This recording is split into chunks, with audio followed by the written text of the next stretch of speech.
معزز و مکرم حاضرین محفل، السلام علیکم ورحمۃ اللہ تعالی وبرکاتہ۔ الحمد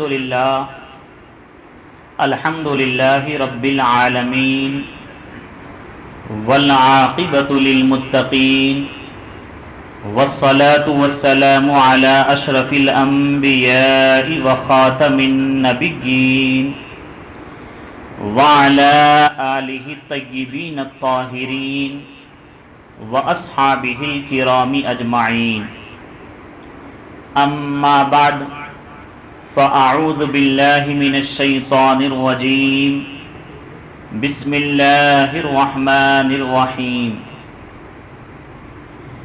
ان اللہ یحب التوابین ویحب المتطہرین، آمنت باللہ صدق اللہ العظیم۔ وقال النبی صلی اللہ تعالی علیہ وسلم، کل بنی آدم خطاء وخیر الخطائین التوابون، صدق الرسول صلی اللہ تعالی علیہ وسلم۔ آئیے ہم اور آپ سب سے پہلے عقیدت و احترام کے ساتھ ہم تمام مسلمانوں کی مرکز عقیدت، محور محبت، حضور رحمت عالم نور مجسم، سید الانبیاء امام المرسلین صلی اللہ تعالی علیہ وسلم کی بارگاہ مقدسہ میں ہدیہ درود پیش کریں، پڑھیں بآواز بلند، اللہم صلی علی سیدنا و مولانا محمد معدن الجود والکرم وآلہ واصحابہ وبارک وسلم۔ اللہ تبارک و تعالیٰ کا کروڑ ہا کروڑ احسان عظیم ہے کہ اس نے ہم تمام کو اللہ اور اس کے رسول صلی اللہ تعالی علیہ وسلم کی رضا کے لیے پھر ایک مرتبہ درس تصوف میں شرکت کی سعادت نصیب فرمائی۔ آپ تمامی احباب جانتے ہیں کہ ہمارا یہ سلسلہ درس تسلسل کے ساتھ چل رہا ہے، اور جو گفتگو اس درس میں ہماری چل رہی ہے وہ اس بیان میں ہے کہ جب عبادت کرنے والا عبادت کا ارادہ کرتا ہے تو اس کے لیے دوسری دشواری، دوسری مشکل اس راہ عبادت میں کیا آتی ہے اسے بیان کیا جا رہا ہے۔ یعنی جب کوئی عبادت کرنے کا ارادہ کرے تو اس کے لیے ضروری اور لازم ہے کہ عبادت سے پہلے وہ علم حاصل کرے، اور اس کے بعد امام غزالی علیہ الرحمہ نے فرمایا کہ جہاں اس نے ارادہ کر لیا راہ عبادت کو اپنائے گا اور راہ سلوک کو اپنائے گا تو اس کے لیے دوسری دشواری اور مشکل یہ ہے کہ وہ توبہ کو اپنا لے۔ لیکن جب بندہ مومن توبہ کا ارادہ کرتا ہے تو طرح طرح کے وسوسے آتے ہیں، طرح طرح کی رکاوٹیں آتی ہیں، اور ان رکاوٹوں کی وجہ سے توبہ سے وہ دور رہتا ہے۔ تو یہی ہمارا سلسلہ بیان چل رہا ہے۔ انشاءاللہ عز و جل توبہ کا بیان جو ہے آج کے درس میں اختتام کو پہنچے گا۔ پچھلے درس میں ہم نے آیات قرآنیہ کی روشنی میں توبہ کی اہمیت کو اجاگر کیا تھا۔ آج احادیث طیبہ بیان کرتے ہوئے منہاج العابدین میں امام غزالی علیہ الرحمہ نے توبہ کی اہمیت و ضرورت کے بارے میں جو بیان فرمایا، انشاءاللہ اس پر گفتگو کریں گے۔ اللہ کے رسول علیہ الصلاۃ والسلام نے ارشاد فرمایا کہ کل بنی آدم خطاء، ہر ایک انسان یہ خطا کار ہیں، یعنی ہم انسان ہیں تو یقیناً ہم سے خطا ہوگی، لیکن اللہ تعالیٰ کی بارگاہ میں بہترین خطا کار کون ہے؟ تو نبی کریم علیہ الصلاۃ والسلام نے فرمایا خیر الخطائین التوابون، بہتر خطا کار، بہترین گناہ کرنے والا وہ ہے جو بہت توبہ کرنے والا ہے۔ یعنی انسان ہے، گناہ تو ہونا ہے، اور خاص کر ہم عام انسان ہیں.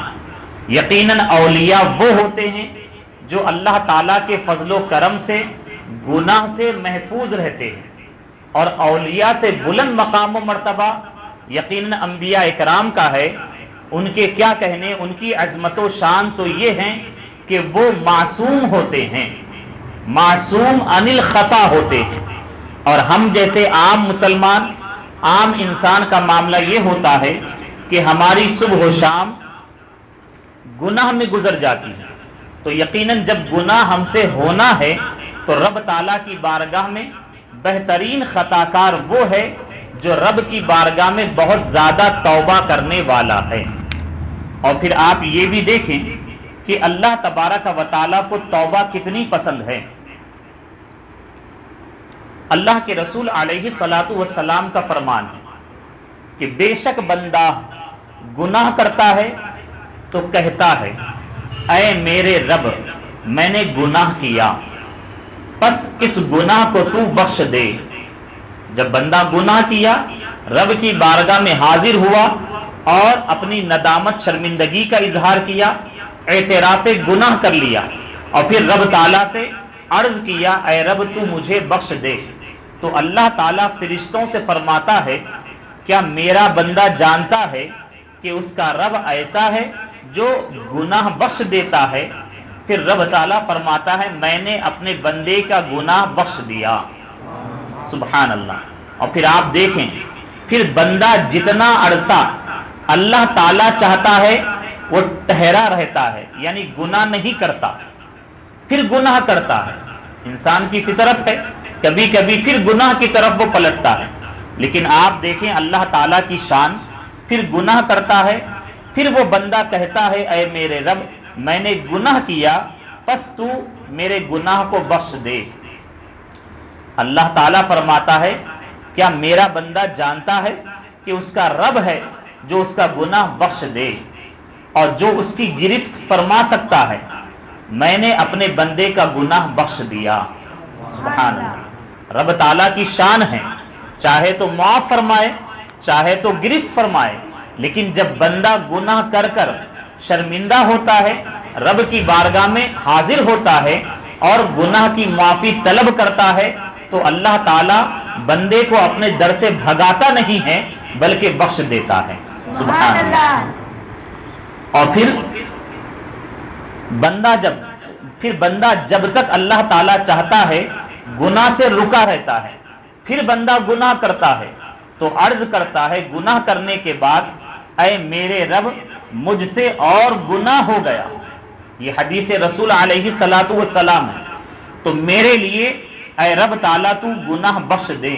تو اللہ تعالیٰ تیسری مرتبہ بھی فرماتا ہے کیا میرا بندہ جانتا ہے کہ اس کا رب اس کا گناہ بخش دیتا ہے اور اسے گرفت میں بھی لے سکتا ہے؟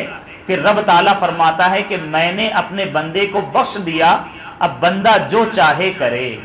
سبحان اللہ. تو اللہ تبارک و تعالیٰ کی شان ایسی ہے کہ بندہ بار بار گناہ کرتا رہے اور پھر رب تعالیٰ کی بارگاہ میں حاضر ہو کر گناہ کی معافی طلب کرے تو اللہ تبارک و تعالیٰ اس بندے کے گناہ کو معاف فرماتا ہے. اور پھر حدیث رسول علیہ الصلاۃ والسلام میں یہ بھی آیا ہے کہ نبی کریم علیہ الصلاۃ والسلام نے فرمایا اس ذات کی قسم جس کے قبضہ قدرت میں میری جان ہے، اگر تم لوگ گناہ نہیں کرو گے تو اللہ تعالیٰ تمہیں لے جائے گا اور ایسی قوم لائے گا جو گناہ کریں گے پھر اللہ تعالیٰ سے استغفار کریں گے تو اللہ تعالیٰ ان کو بخش دے گا، اللہ تعالیٰ ان کو بخش دے گا. مطلب یہ ہے کہ اللہ تبارک و تعالیٰ کو بندے کی توبہ بڑی پسند آتی ہے. اگر تم گناہ نہیں کرو گے تو رب تعالیٰ تو یہ پسند فرمائے گا کہ تمہاری جگہ کسی اور قوم کو لائے اور وہ قوم گناہ کرے اور رب تعالیٰ کی بارگاہ میں حاضر ہو اور اپنے گناہوں کی معافی طلب کرے اور اللہ تبارک و تعالیٰ اپنے شان تواب اور توبہ قبول فرمانے والی شان کا اظہار فرماتا رہے. سبحان اللہ. اور پھر نبی کریم علیہ الصلاۃ والسلام نے ارشاد فرمایا اللہ تعالیٰ رات کو اپنا دست رحمت کشادہ فرماتا ہے تاکہ دن کو برائی کرنے والے کی توبہ قبول فرمائے، اور دن کو اپنا دست رحمت پھیلا دیتا ہے تاکہ رات کے وقت برائی کرنے والوں کی توبہ قبول کرے۔ اللہ تعالیٰ ایسا ہی کرتا رہے گا یہاں تک کہ مغرب سے سورج طلوع ہو جائے گا۔ یہ قیامت کی بڑی نشانیوں میں سے ایک نشانی ہے کہ ابھی سورج مشرق سے طلوع ہوتا ہے، مغرب میں غروب ہوتا ہے، ڈوب جاتا ہے، لیکن جب قیامت قریب ہوگی تو سورج مغرب سے طلوع ہوگا، اور جیسے ہی مغرب سے طلوع ہوگا توبہ کا دروازہ بند ہو جائے گا۔ تو بتایا یہ جا رہا ہے کہ اللہ تبارک و تعالیٰ کی عظمت و شان اور کرم کا یہ معاملہ ہے بندے پر کہ بندہ دن میں گناہ کرے، رات میں معافی طلب کرے تو اللہ تعالیٰ اسے بخش دیتا ہے، اور کوئی رات میں گناہ کرے اور صبح اللہ تعالیٰ سے معافی طلب کرے تو اللہ تبارک و تعالیٰ صبح اس کے گناہ کو بخش دیتا ہے۔ اور پھر اور ایک پیاری حدیث رسول علیہ الصلاۃ والسلام ہے۔ اس حدیث رسول کو سننے کے بعد آپ کو یہ یقین ہو جائے گا کہ بندے کا گناہ لاکھ کتنا بڑا کیوں نہ ہو، لیکن اللہ تبارک و تعالیٰ کی رحمت اس سے بڑی ہے۔ اور اگر بندے کے دل میں اخلاص ہے، سچائی ہے، اور سچے دل کے ساتھ وہ رب تعالیٰ کی بارگاہ میں رجوع کرتا ہے اور توبہ کرتا ہے تو یقیناً اللہ تبارک و تعالیٰ اس کی توبہ کو قبول فرماتا ہے۔ اور بلکہ بندہ اگر اخلاص کے ساتھ سچی نیت سے توبہ کرنے کی کر لے اور اس کی جانب کوشش کرے تب ہی اللہ تبارک و تعالیٰ کی رحمتیں اسے اپنے قریب کر لیتی ہے اور اس کی توبہ کو قبول فرما لیتی ہے۔ دیکھیں حدیث رسول علیہ الصلاۃ والسلام میں آیا ہے، نبی کریم علیہ الصلاۃ والسلام نے ارشاد فرمایا کہ بنی اسرائیل میں ایک شخص تھا جس نے 99 انسانوں کو قتل کیا تھا۔ قتل کرنا بہت بڑا گناہ ہے، اور اللہ تبارک و تعالیٰ نے قرآن میں فرمایا کہ اگر کسی نے ایک جان کو ناحق مار دیا تو اس نے ایک کا قتل نہ کیا بلکہ ساری انسانیت کا قتل کر دیا۔ اس نے بہت بڑا گناہ ہے، گناہ کبیرہ ہے۔ تو ایک شخص کے بارے میں ہمارے نبی علیہ الصلاۃ والسلام نے ارشاد فرمایا کہ بنی اسرائیل کا ایک شخص تھا جس نے 99 انسانوں کو قتل کیا۔ اس کے بعد اس کے دل میں یہ بات آئی کہ میں اگر توبہ کروں تو کیا میری توبہ قبول ہوگی؟ تو اس سلسلے میں اس نے کوشش کی، پھر وہ مسئلہ پوچھنے نکلا کہ کیا میری توبہ قبول ہوگی؟ تو اس سے بتایا گیا کہ فلاں جگہ پر ایک راہب ہے، وہاں چلے جاؤ، ہو سکتا تمہارے مسئلے کا جواب مل جائے۔ تو وہ ایک راہب کے پاس پہنچا اور اس سے پوچھا کہ میری توبہ قبول ہو سکتی ہے؟ تو اس نے کہا تیری توبہ قبول نہیں ہو سکتی۔ اس نے یہی کہا کہ تو نے ایک دو نہیں بلکہ 99 انسانوں کو قتل کر دیا ہے، تو کیسے تیری توبہ قبول ہوگی؟ تیری توبہ قبول نہیں ہو سکتی۔ پھر اس نے اسے بھی قتل کر دیا، کتنے 100 ہو گئے پورے۔ اور اس کے بعد پھر پوچھنا شروع کیا کہ کوئی اور انسان اس کی رہنمائی کر سکے۔ تو ایک آدمی نے اس سے کہا کہ فلاں بستی میں جا اور وہاں پر ایک عالم سے ملاقات کر، ہو سکتا ہے کہ وہ تیرے سلسلے میں بہتر رہنمائی کرے۔ تو اس نے یہ بات سن لی اور اسی ارادے سے وہ چل پڑا اس فلاں بستی کی طرف۔ وہ ادھر چل پڑا اور راستے میں ہی اسے موت نے آ لیا۔ یعنی وہ چل رہا تھا ارادے ہی سے کہ فلاں بستی جاؤں گا اور فلاں عالم سے ملوں گا، اپنے مسئلے کا حل تلاش کروں گا اور سچی توبہ کروں گا۔ اسی نیت کے ساتھ چل پڑا اور وہیں قدم چل رہے تھے کہ موت آ گئی اور وہ انتقال کر گیا۔ تو اس آدمی نے اپنا سینہ گھسیٹ کر اس بستی کے نزدیک کیا، پھر اس کی موت واقع ہو گئی۔ یعنی وہ چل رہا تھا، ایک ایسے راستے ایسی جگہ پر پہنچا وہ کہ گویا کہ وہ بس دونوں، یعنی جہاں سے وہ چلا تھا وہ منزل اور جہاں پہنچنا تھا وہ منزل، اب اس کے درمیان میں وہ کھڑا تھا۔ بس اسے محسوس ہوا کہ مجھے موت آ رہی ہے، جاں کنی کا وقت ہے، تو کوشش کر کے وہ اپنے آپ کو آگے بڑھایا، یعنی اس عالم کی بستی اور نیکوں کی بستی کے قریب کرنے لگا، تو یہاں تک کہ وہ اپنے سینے کو گھسیٹ کر ایک بالش برابر اس نیکوں کی بستی کی طرف کر دیا۔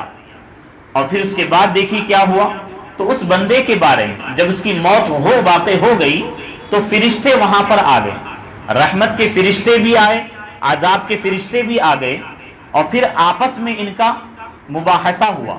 تو اس بندے کے بارے میں رحمت اور عذاب کے فرشتے آپس میں بحث کرنے لگے، جھگڑنے لگے کہ میں اس کی روح کو لے جاؤں گا۔ عذاب کے فرشتے کہنے لگے کہ یہ ساری زندگی اللہ تعالیٰ کی نافرمانی کرتا رہا اور اس نے 100 قتل کیے، تو یقیناً وہ عذاب ہی کا مستحق ہے، ہم اسے لے جائیں گے۔ لیکن رحمت کے فرشتے کہنے لگے کہ نہیں، اس نے سچی توبہ کی نیت سے ارادہ کرتے ہوئے فلاں بستی کی جانب کا ارادہ کر لیا تھا، تو ہم اس کی روح کو لے جائیں۔ تو اللہ تعالیٰ نے اس زمین کی طرف وحی بھیجی اسی وقت کہ تو قریب ہو جا، اور اس زمین کی طرف وحی بھیجی کہ دور ہو جا۔ اور شرح میں فرماتے ہیں کہ گویا کہ اس کا جسم جو تھا وہ بالکل درمیان میں تھا، تو رب تعالیٰ نے اس عالم اور نیکوں کی بستی کی طرف جو زمین ہے اس کو حکم دیا کہ وہ اس آدمی کے قریب ہو جائے، اور وہ جو بستی سے چلا تھا جہاں گناہ کر رہا تھا تو اس کو حکم دیا کہ وہ زمین اس سے دور ہو جائے۔ تو اس کے بعد پھر اللہ تبارک و تعالیٰ نے فرمایا ان دونوں کے درمیان میں تم پیمائش کرو، ناپو، زمین کو ناپو، تو اور وہ بندہ جس زمین کے قریب ہوگا اس کے مطابق حکم دیا جائے گا۔ تو وہ بندہ صرف ایک بالش اس بستی کے قریب پایا گیا تو اللہ تعالیٰ نے اسے بخش دیا۔ سبحان اللہ۔ اور یہاں پر شیخ عبدالحق محدث دہلوی علیہ رحمہ فرماتے ہیں کہ اس حدیث شریف میں رحمت الہی کی وسعت، جو وسعت ہے، کشادگی ہے، کمال درجہ بیان کی گئی ہے۔ یعنی بندہ زندگی بھر گناہ کرتا رہا اور صرف توبہ کی نیت سے، ارادے سے وہ چلا، ابھی توبہ نہیں کیا تھا، لیکن یہ ضرور ہے کہ جہاں گناہ کر رہا تھا اس زمین کو اس نے چھوڑ دیا، اور جہاں گناہ کر رہا تھا اس ماحول اور بری صحبت کو ترک کر دیا، اور اچھی اور سچی نیت کے ساتھ نیکوں کی بستی کی طرف چل پڑا، تو اللہ تبارک و تعالیٰ نے ان نیکوں کے طفیل اس کی بخشش فرما دی۔ سبحان اللہ۔ اور یہاں پر ہمارے علماء نے بڑی پیاری بات بیان کی ہے کہ ہم اور آپ گناہگار ہوتے ہیں، ہم اولیاء کی بارگاہ میں حاضر ہوتے ہیں۔ یقیناً اس حدیث رسول سے ہم کو یہ معلوم ہوتا ہے کہ ہم اللہ کے ولی کی بارگاہ میں حاضر ہو کر اپنے گناہوں کی معافی طلب کریں تو اللہ تبارک و تعالی ہمارے گناہوں کو نہ دیکھے گا، بلکہ جس بندہ مومن جو محبوب بندہ ہے، جس کے قریب ہم کھڑے ہیں، اس کے طفیل ہمیں ہماری بخشش فرما دے گا۔ تو یقیناً اور ہر ایک مومن کو چاہیے کہ جب وہ ارادہ کر رہا ہے کہ میں توبہ کروں، تو سب سے پہلے وہ یہ ملاحظہ کرے کہ کن وجوہات کی بنا پر وہ گناہ میں ملوث ہے، ان اسباب کو، ان وجوہات کو چھوڑے۔ اب کئی ایک آتے ہیں، آ کر یہ کہتے ہیں کہ فلاں گناہ ہم سے ہو رہا، یا کسی کے بارے میں پوچھتے ہیں کہ یہ فلاں گناہ میں ملوث ہے، جیسے کہ کسی کو جوے کی عادت ہے اور وہ یہ چاہتا ہے کہ میں جوا چھوڑ دوں۔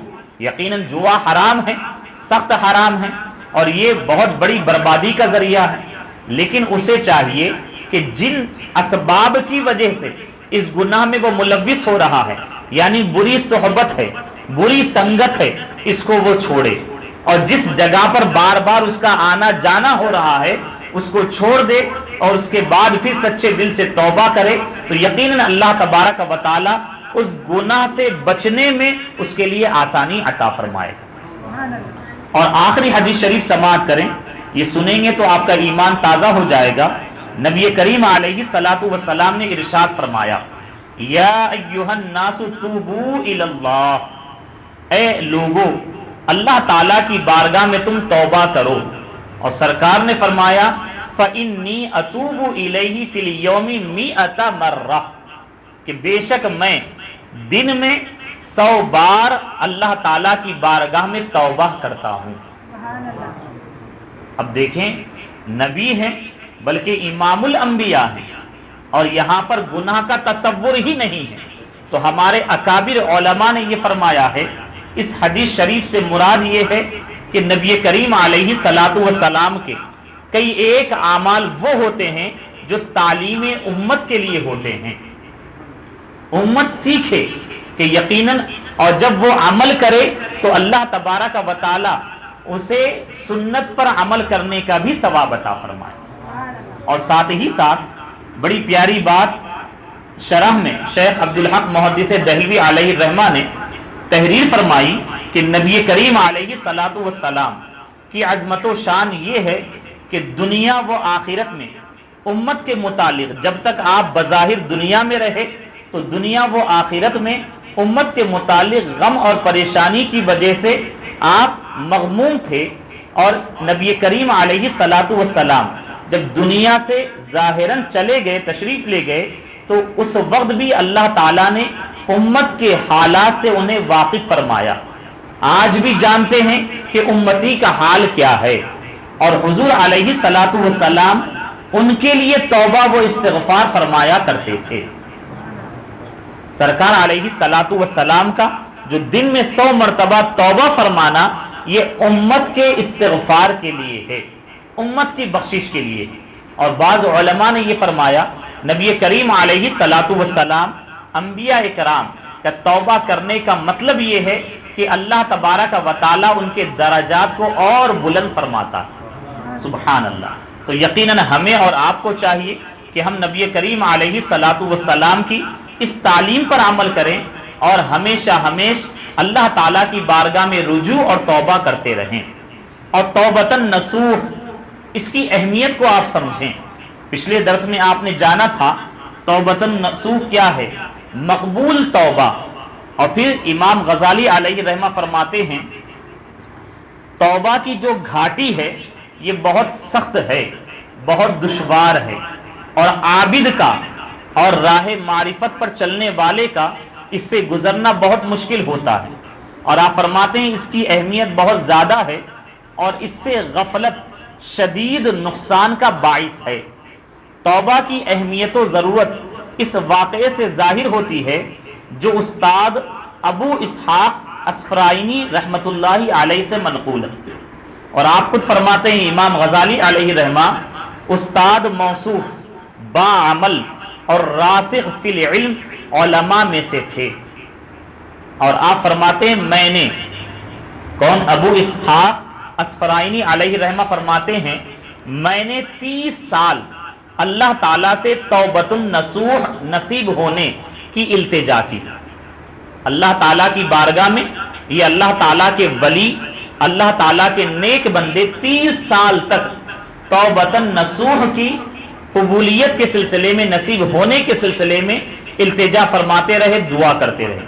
اور آپ خود کہتے ہیں 30 برس کے بعد میں اپنے دل میں متعجب ہوا، تعجب کرنے لگا، اور پھر دربار خداوندی میں نے عرض کیا، اے پروردگار، مجھے 30 سال ہوئے ہیں تجھ سے صرف ایک حاجت کے لیے التجا کرتے، ایک ضرورت کے لیے التجا کرتے، لیکن تو نے اب تک وہ بھی پوری نہیں کی۔ جب میں سویا تو خواب میں ایک شخص دیکھا جو مجھ سے کہہ رہا تھا، تو اپنی 30 سالہ دعا پر تعجب کرتا ہے۔ آپ نے 30 سال دعا کی، تعجب کا اظہار کیا کہ میری یہ حاجت رب تعالیٰ نے پورا نہ فرمائی۔ تو آپ سو گئے اور خواب میں آپ نے ایک شخص کو دیکھا اور جو آپ سے کہہ رہا تھا، تو اپنی 30 سالہ دعا پر تعجب کرتا ہے، تجھے یہ معلوم نہیں کہ تو کتنی بڑی چیز کا مطالبہ کر رہا ہے، تو اللہ تعالیٰ سے کتنی بڑی چیز کا مطالبہ کر رہا ہے۔ اور آپ فرماتے ہیں جو شخص کو آپ نے دیکھا، تو اس چیز کا مطالبہ کر رہا ہے کہ اللہ تعالیٰ تجھے اپنا دوست بنا لے۔ سبحان اللہ۔ یعنی جسے سچی توبہ حاصل ہو جائے، گویا کہ اللہ تبارک و تعالیٰ اسے اپنا دوست بنا لیتا ہے، کہ اللہ تعالیٰ تجھے اپنا دوست بنا لے۔ کیا تو نے اللہ تعالیٰ کا یہ ارشاد نہیں سنا کہ رب تعالیٰ کا فرمان ہے، ان اللہ یحب التوابین بے شک اللہ تعالیٰ توبہ کرنے والوں اور ستھرا رہنے والوں کو دوست رکھتا ہے۔ سبحان اللہ۔ تو امام غزالی علیہ رحمہ یہی درس دیتے ہیں کہ اے غافل مسلمانوں، ذرا ان ائمہ دین کی حالت پر تو نظر کرو کہ وہ توبہ کے لیے کتنا اہتمام کرتے تھے، اور اصلاح قلوب کے لیے، دل کی اصلاح کے لیے کس طرح مسلسل تک و دو میں لگے رہتے تھے، اور تو شے آخرت تیار کرنے کی خاطر کس طرح جانفشانی سے مصروف رہتے تھے۔ اور پھر آپ فرماتے ہیں توبہ میں تاخیر کرنا، دیر کرنا سخت نقصان دہ ہے، کیونکہ گناہ سے ابتداً، گناہ جب بندہ کرتا ہے شروع میں اس کا کیا اثر ہوتا ہے، تو آپ فرماتے ہیں قساوت قلبی پیدا ہوتی ہے، دل میں سختی پیدا ہوتی ہے۔ پھر اس کے بعد کیا ہوتا ہے، پھر رفتہ رفتہ انسان کفر و گمراہی تک جا پہنچتا ہے۔ تو کبھی بھی انسان گناہ کو ہلکا نہ سمجھے۔ جب بندہ گناہ کرتا ہے تو دل میں سختی پیدا ہوتی ہے، اور جب سختی پیدا ہوتی ہے، اب وہ چھوٹا گناہ کر رہا تھا تو بڑے گناہ کی طرف اس کے قدم بڑھتے ہیں، اور بڑا گناہ پر جب وہ اصرار کرتا رہتا ہے تو یہاں تک کہ وہ کفر کر بیٹھتا ہے اور ذرہ برابر اسے احساس بھی نہیں ہوتا۔ اور گناہ کا نقصان و انجام کیا ہے، آپ اللہ والوں کی گفتگو سے سماعت کریں، فرماتے ہیں بے شک گناہ کرنے سے دل سیاہ ہو جاتا ہے، کالا ہو جاتا ہے، اور دل کی سیاہی کی علامت، نشانی یہ ہوتی ہے کہ گناہوں سے گھبراہٹ نہیں ہوتی۔ گناہ جب انسان کرتا ہے تو خوف خدا کی وجہ سے گھبراہٹ پیدا ہوتی ہے، لیکن جب بندہ گناہ کرتا رہتا ہے تو دل کالا ہو جاتا ہے۔ اور دل کی سیاہی کی علامت کیا ہے، بندے کا دل کالا ہو گیا یہ کیسے معلوم ہوگا، تو فرماتے ہیں کہ گناہوں سے گھبراہٹ نہیں ہوتی، طاعت کے لیے موقع نہیں ملتا، اور نصیحت سے کوئی فائدہ نہیں ہوتا۔ آپ نے بارہا دیکھا ہوگا کہ بار بار علماء ہیں اور اسی طریقے سے پیران عظام ہیں، نصیحتیں کرتے ہیں، بتاتے ہیں، اس کے باوجود توجہ نہیں ہوتی، تو یہ کیوں ہے، تو یہ اس کی اپنی شامت نفس کا معاملہ ہے۔ فرماتے ہیں کہ اے عزیز، اے پیارے، کسی گناہ کو معمولی نہ خیال کر، اور کبیرہ گناہوں پر اصرار کرنے کے باوجود اپنے آپ کو تائب گمان نہ کر۔ یعنی بہت سارے ایسے ہوتے ہیں کہ کبیرہ گناہ میں ملوث ہے، بڑے گناہ کر بھی رہے ہیں، اور ساتھ میں یہ بھی دعویٰ کرتے ہیں کہ ہم تو صبح و شام توبہ کرتے ہیں۔ تو یہ سراسر غلط ہے، یعنی ان کا عمل ان کے قول کے خلاف ہے، اور یہ تضاد کا معاملہ ہے۔ ظاہر سی بات ہے آپ پہلے گناہ کو چھوڑیں اور اس کے بعد آپ توبہ کریں تو یقیناً رب تعالیٰ کی بارگاہ میں سچے توبہ کرنے والے شمار کیے جائیں۔ اور پھر امام غزالی علیہ رحمہ ایک بزرگ کا قول پیش کرتے ہیں کہ ابن حسین رحمۃ اللہ علیہ سے منقول ہے کہ آپ نے فرمایا کہ مجھ سے ایک گناہ سرزد ہوا۔ قابل توجہ بات ہے کہ اللہ تعالیٰ کے نیک بندے کس قدر خوف خدا اپنے دل میں رکھتے تھے، اور انہیں محاسبے رب تعالیٰ کی بارگاہ میں حساب ہمیں دینا ہے، اس کا کیسے خوف لاحق ہوتا تھا۔ فرماتے ہیں بزرگ کہ مجھ سے ایک گناہ سرزد ہوا تو میں 40 سال روتا رہا۔ ایک گناہ سرزد ہوا تو اس کے بدلے میں 40 سال روتے رہے۔ اللہ اکبر۔ لوگوں نے پوچھا اے ابو عبداللہ وہ کون سا گناہ تھا؟ تو آپ نے فرمایا ایک دفعہ میرا ایک دوست میری ملاقات کو آیا تو میں نے اس کے لیے مچھلی پکائی، جب وہ کھانا کھا چکا تو میں نے اٹھ کر اپنے پڑوسی کی دیوار سے مٹی لے کر اپنے مہمان کے ہاتھ دھلائے۔ اللہ اکبر۔ کوئی بہت بڑا گناہ نہیں ہے، کبیرہ گناہ جسے کہا جاتا ہے، قطعی گناہ جسے کہا جاتا ہے۔ اس زمانے میں ممکن ہے صابن کا استعمال نہیں ہوتا تھا، مٹی کے ذریعے سے صفائی کا کام ہوتا تھا، تو پڑوسی کی دیوار سے کچھ مٹی آپ نے لے لی اور اسی مٹی کے ذریعے سے اپنے مہمان کے ہاتھ دھلا دی۔ تو آپ کو اتنی تکلیف ہوئی کہ میں نے بغیر اجازت کسی اور کے سامان کا استعمال کر لیا، تو آپ فرماتے ہیں کہ اس کے بدلے میں 40 سال تک روتا رہا اس خوف سے۔ تو آپ پھر امام غزالی علیہ رحمہ فرماتے ہیں پس اے لوگو نفس کو گناہوں پر ٹوکتے رہو، اس کا محاسبہ کرتے رہو اور توبہ کرنے میں سستی اور تاخیر نہ کرو۔ کیوں؟ کیونکہ موت کا وقت پوشیدہ ہے، چھپا ہے، اور دنیا دھوکے اور فریب میں ڈال رہی ہے۔ ظاہر سی بات ہے دنیا انسان کو اس طریقے سے دھوکے میں رکھتی ہے، اور بہت سارے انسان ایسے غافل ہوتے ہیں کہ ذرہ برابر ان کے دل میں یہ بات ہی نہیں آتی کہ ہمیں یہ دنیا چھوڑ کر جانا ہے۔ آج آپ دیکھ رہے ہیں کہ ایسے عیش و عشرت میں لوگ جی رہے ہیں اور اتنے انتظامات کیے ہوئے ہیں کہ انہیں ذرہ برابر خبر ہی نہیں ہے کہ انہیں یہ دنیا چھوڑ کر جانا ہے۔ بڑے بڑے محلات بنائے ہیں اور بہت کچھ اپنے لیے تیار کیا ہے، لیکن انہیں خبر ہی نہیں ہے کہ یقیناً موت آنی ہے، اور ایسے آئے گی کہ انہیں خبر بھی نہیں ہوگی، اور جب موت آ جائے گی تو جو محلات، جو عیش و عشرت کا سامان انہوں نے زندگی بھر اپنے لیے بناتے رہے، یہ ایک ذرہ بھی اپنے ساتھ لے کر نہیں جائیں گے۔ تو دنیا ایسے انسان کا ساتھ چھوڑنے والی ہے کہ مرنے کے بعد ذرہ برابر کام آنے والی نہیں ہے۔ فرماتے ہیں دنیا دھوکے اور فریب میں ڈال رہی ہے، اور نفس و شیطان یہ دو خطرناک دشمن تمہیں گمراہ کرنے کی طاق میں ہیں۔ نفس امارہ یہ بھی انسان کا دشمن ہے، شیطان یہ تو کھلا دشمن ہے۔ رب تعالیٰ نے جا بجا قرآن عظیم میں فرمایا اِنَّهُ لَكُمْ عَدُوٌّ مُبِينٌ کہ بے شک شیطان یہ تمہارا کھلا دشمن ہے۔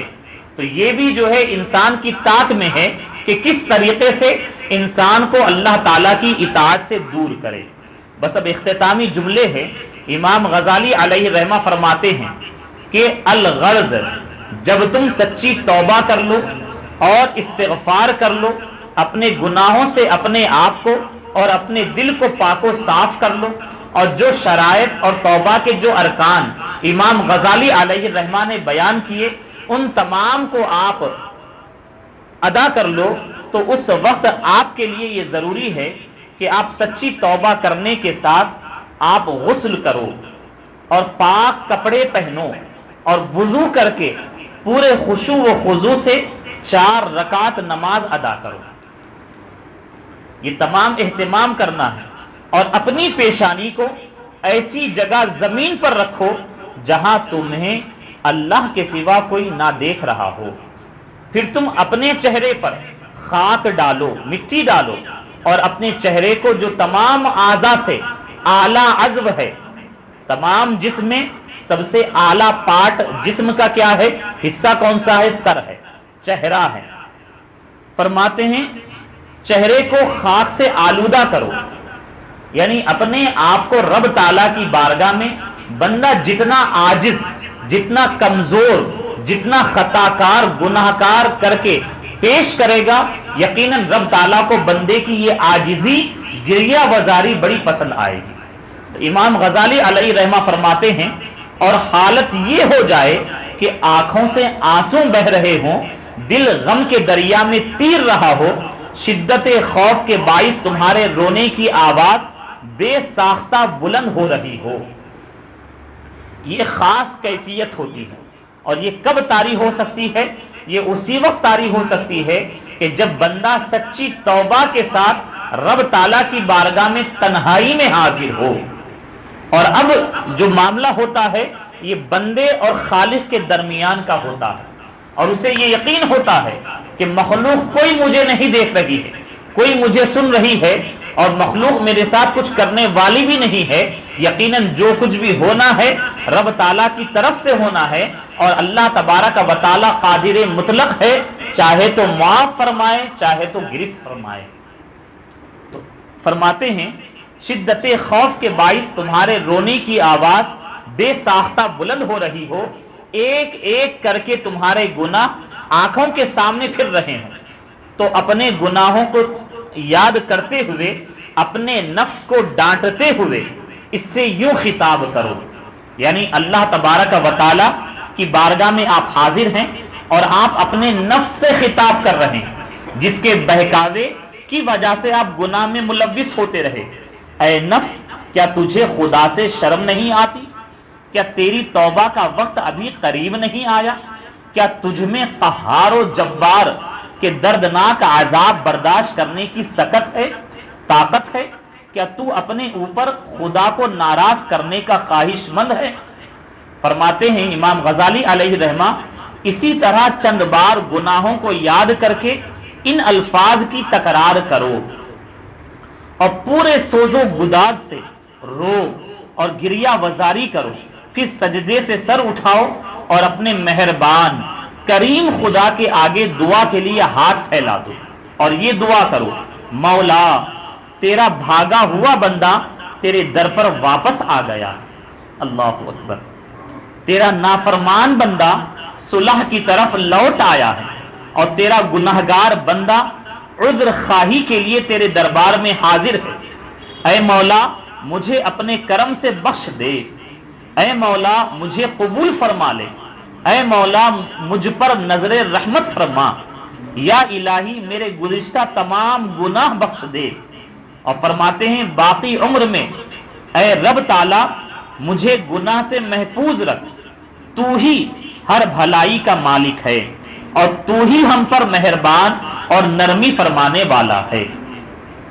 پھر امام غزالی علیہ رحمہ فرماتے ہیں پھر یہ دعا کرے جسے دعائے شدت کہتے ہیں، کیا ہے؟ اے مشکلات کو حل کرنے والے، اے غمناک پریشان حال لوگوں کی جائے پناہ، اے وہ قادر ذات جس کی شان یہ ہے کہ جب کسی چیز کا ارادہ فرما لے تو لفظ کن فرمانے سے وہ شے وجود میں آ جاتی ہے، اللہ اکبر۔ ہمارا حال یہ ہے اے رب تعالی، کثرت معاصی گناہوں کی کثرت نے ہم کو گھیر لیا ہے، تو ہی ہر آڑے وقت میں ہمارا ذخیرہ ہے، میں تجھے ایسے ہی وقت کے لیے اپنا ذخیرہ پناہ سمجھتا ہوں، تو مجھے معاف فرما دے، بے شک تو ہی توبہ قبول فرمانے والا مہربان ہے۔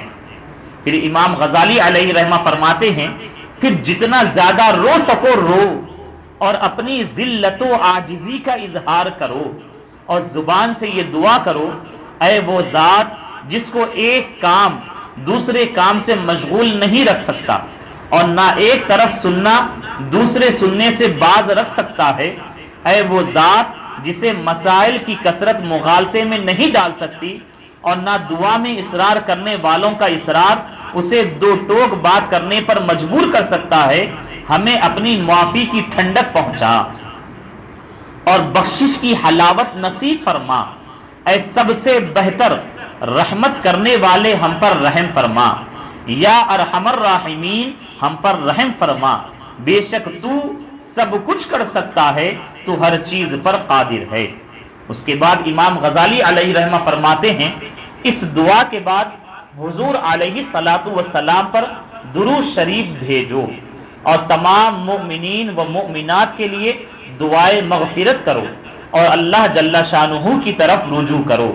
جب یہ تمام دعائیں دربار خداوندی میں گریہ وزاری اور توبہ و استغفار وغیرہ پوری طرح کر لو تو بے شک تمہیں توبۃ نصوح حاصل ہو گئی اور تم گناہوں سے ایسے پاک ہو گئے جیسے آج ہی پیدا ہوئے، سبحان اللہ۔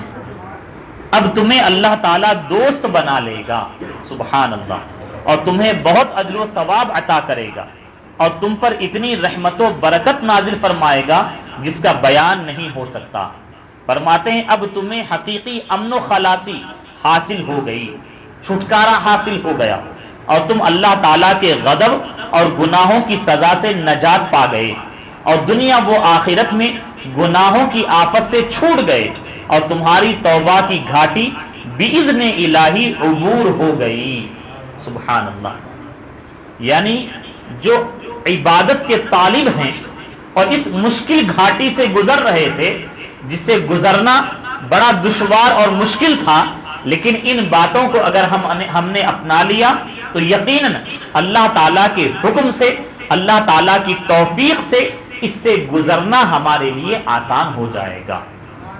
اس طریقے سے دوسری جو مشکل اور گھاٹی رہی اس کا بیان مکمل ہوا، دوسرا چیپٹر توبہ کا بیان مکمل ہوا۔ انشاءاللہ عز و جل آئندہ درس میں تیسری جو دشواری ہوتی ہے عبادت کے طالب کے لیے، اس کا بیان شروع کیا جائے گا، اور بہت ہی اہم ہے کہ عوائق اربعہ کے بیان میں تیسرا چیپٹر ہے۔ عوائق سے مراد ہیں رکاوٹیں۔ عبادت کے طالب کے لیے راہ عبادت میں 4 چیزیں بہت زیادہ رکاوٹ بنتی ہیں۔ امام غزالی علیہ رحمہ نے فرمایا پہلی جو چیز ہے جو مانع ہے، رکاوٹ بننے والی ہے، دنیا اور جو کچھ دنیا میں ہے یہ چیزیں راہ عبادت کے سالک کے لیے مانع ہوتی ہیں۔ اور دوسری چیز مخلوق سے، لوگوں سے میل جول، یہ بھی عبادت کی راہ میں مانع ہوتے ہیں۔ تیسری چیز جو آپ نے بتائی شیطان، یہ بھی بہت بڑی رکاوٹ ہے عبادت کے لیے۔ اور اسی طریقے سے چوتھی چیز نفس کو آپ نے شمار کیا کہ نفس بھی اس راہ کا بہت بڑا رکاوٹ ہے، اور یقیناً اس سے جب ہم بچیں گے تو ہی راہ عبادت کو اپنا سکتے ہیں۔ درود شریف پڑھ لیں، اللہم صلی علی سیدنا و مولانا محمد معدن الجود والکرم وآلہ واصحابہ وبارک وسلم۔ ابھی 1 منٹ رک جاؤ، 5 منٹس۔ آج ماہ ذی قعدہ کی 28 تاریخ تھی، اور 28 تاریخ مکمل ہوئی، 29 کا آغاز ہوا۔ اسلامی سال کا آخری مہینہ ماہ ذی الحجہ، اس کا آغاز ہونے والا ہے، جسے ہم مسلمان حج کا مہینہ کہتے ہیں۔ یقیناً حج کا مہینہ بڑی برکتوں اور رحمتوں کو حاصل کرنے والا مہینہ ہے، اور اس کے بڑے فضائل آئے ہیں۔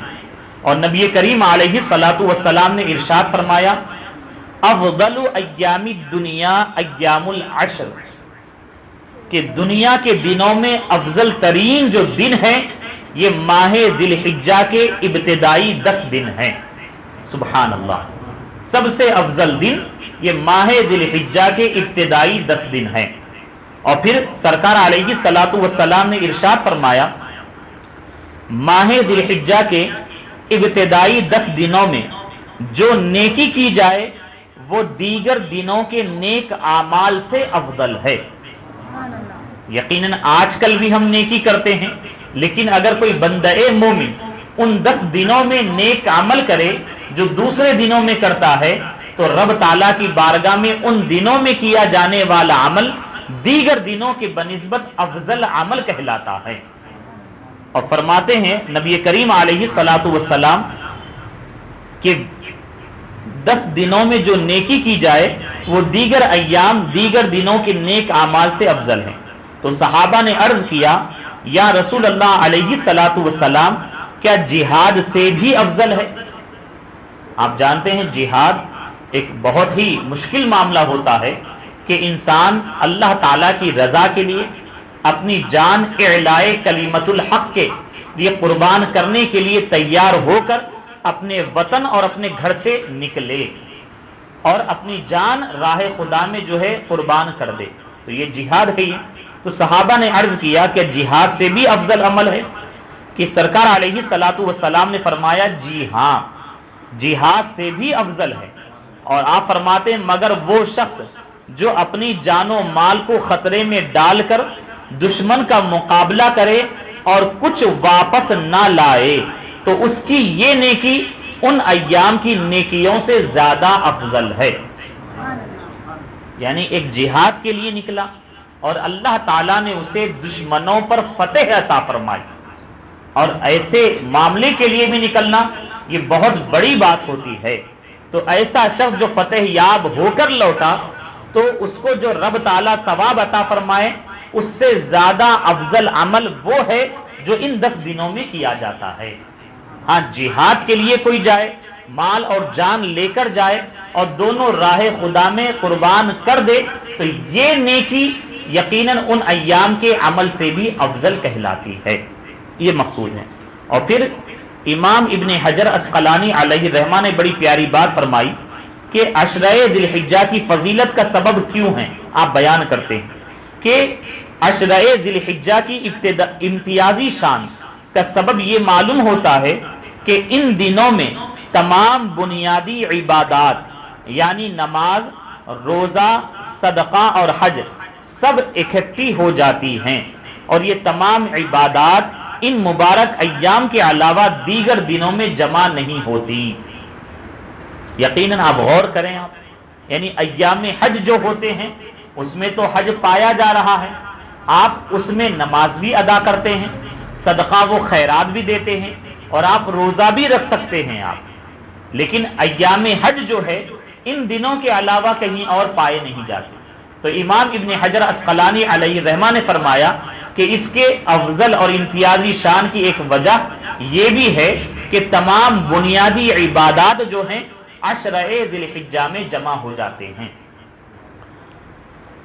اب خاص جو عمل کرنا ہے، ان دنوں میں روزے کی بڑی فضیلت ہے۔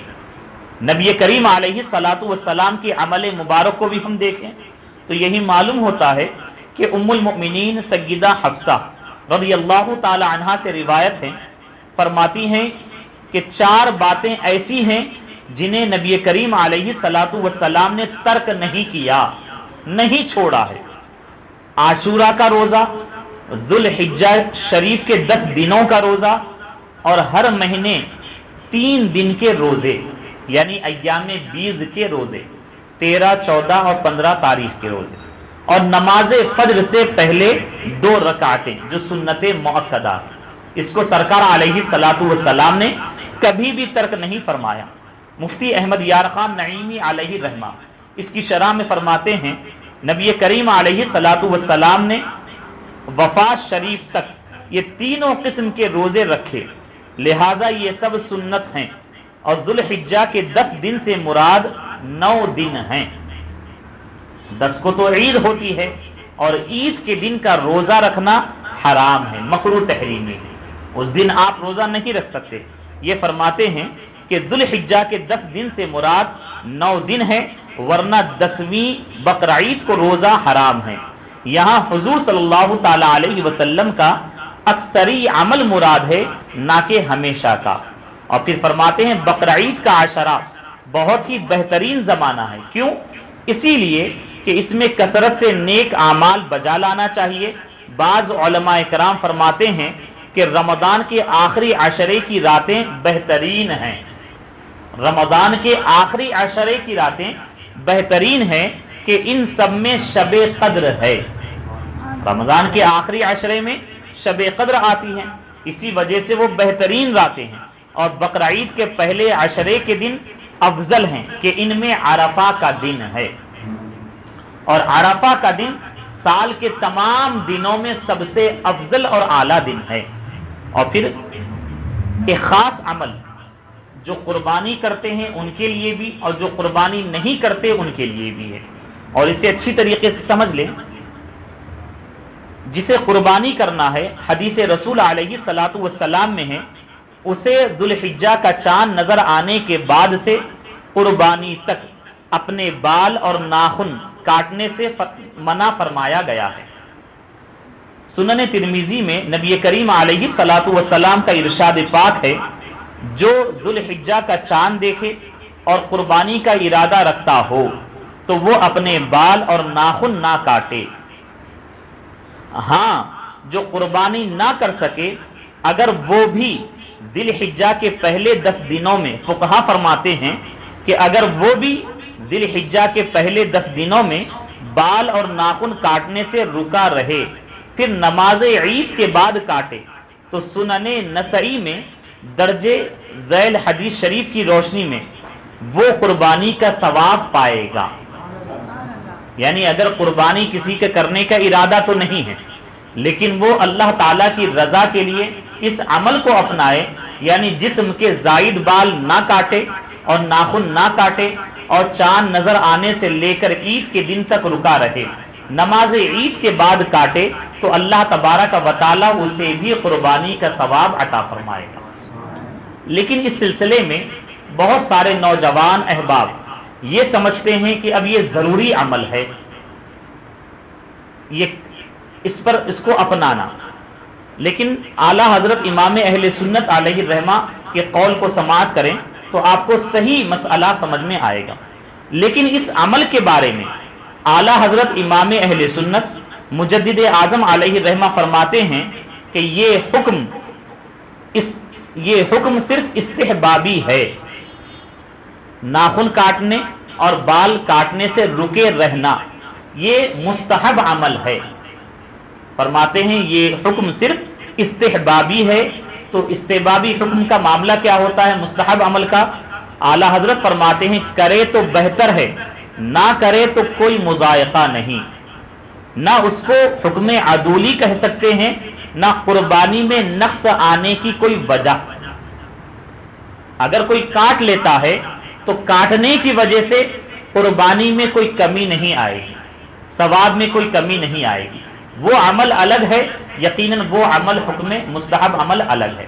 اور اس کاٹ لینے کی وجہ سے یہ بھی نہیں کہا جائے گا کہ اس نے نافرمانی کی ہے اللہ تعالیٰ کی. یہی فرما رہے ہیں. بلکہ اگر کسی شخص نے 31 دن سے کسی عذر کے سبب، خواہ بلا عذر کسی عذر کے سبب ہو یا بغیر عذر کے، نہ ناخن تراشے ہوں نہ خط بنوایا ہو، کہ چاند ذی الحجہ کا ہو گیا، تو وہ اگرچہ قربانی کا ارادہ رکھتا ہو اس مستحب پر عمل نہیں کر سکتا. اب 10ویں تک رکے گا تو ناخن و خط بنوائے ہوئے 41واں دن ہو جائے گا، اور 40 دن سے زیادہ نہ بنوانا گناہ ہے. سمجھ رہے ہیں؟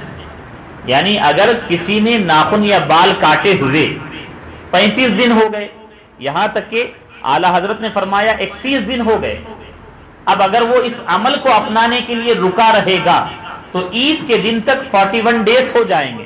تو اس کے لیے حکم یہ ہے کہ وہ اس مستحب عمل کو اپنانے کے لیے گناہ کا حقدار نہ بنے، بلکہ ناخن اور بال کو کاٹ لے. یہی کہا جا رہا ہے. اور 40 دن سے زیادہ نہ بنوانا گناہ ہے. اور فرماتے ہیں فعل مستحب کے لیے گناہ نہیں کر سکتا. تو آخر میں خلاصہ یہی ہے کہ جو احباب قربانی کا ارادہ کرتے ہوں یا پھر قربانی کا ارادہ نہیں بھی کرتے، تو آپ کے لیے اس مستحب پر عمل کرنے کا موقع ہے. کل کا سارا دن 29 کا دن ہے، تو آپ اپنے جسم کے زائد بال کو کاٹ لے سکتے ہیں اور ناخن کو کاٹ لے سکتے ہیں اور اس حکم مستحب پر عمل کر سکتے ہیں. قربانی کریں گے تب بھی آپ عمل کر سکتے، قربانی نہیں کریں گے تب بھی آپ اس عمل کو اپنا کر قربانی کا ثواب پا سکتے ہیں. کل اگر چاند نظر آ جاتا ہے تو پھر اب ماہ ذی الحجہ کا کل مغرب سے آغاز ہو جائے. چاند نظر نہ آیا تو پرسوں کا دن بھی آپ کے لیے اس عمل پر عمل کرنے کے لیے باقی رہے گا. اور ایک اہم اعلان یہ سماعت فرما لیں، آئندہ جو ہماری محفل ہوگی تو یہ محفل خاص قربانی کے احکام و مسائل کے سلسلے میں ہوگی. قربانی کرنے کا مقصد کیا ہے اور اس کی حکمتیں کیا ہے، چند ایک باتیں ہم بیان کریں گے اور چند ایک اہم ضروری مسائل آپ کے سامنے بیان کریں گے. پھر آپ کے کچھ سوالات ہیں تو انشاءاللہ اس کے جوابات دیں گے. اس طریقے سے آنے والی ہماری محفل خاص قربانی کے تعلق سے رہے گی. وما علینا الا البلاغ. السلام علیکم ورحمۃ اللہ.